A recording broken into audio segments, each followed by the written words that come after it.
Compost is an excellent natural fertilizer that every gardener can create. It forms through the decomposition of various plant-based materials in a moist environment.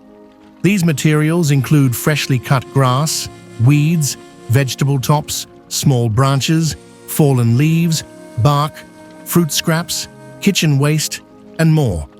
To make compost, simply layer these organic materials into a compost bin, pit, or just a pile.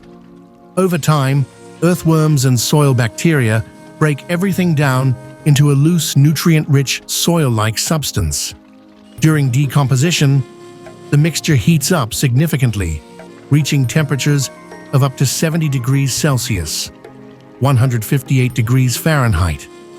This natural heating process helps destroy harmful microbes, pests, and even weed seeds, making the compost safer for your garden.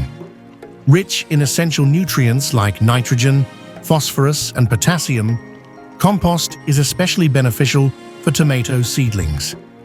It also improves soil structure, making it looser and allowing better airflow to plant roots.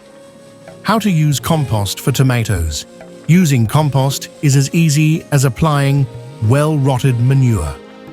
When planting tomatoes in garden beds, add 150 to 300 grams of compost under each seedling. It can be mixed with both organic and mineral fertilizers for even better results. Compost is free, easy to make, and an incredible boost for your plants. Start composting today and give your garden the nutrients it needs. Don't forget to like this video and subscribe to the channel.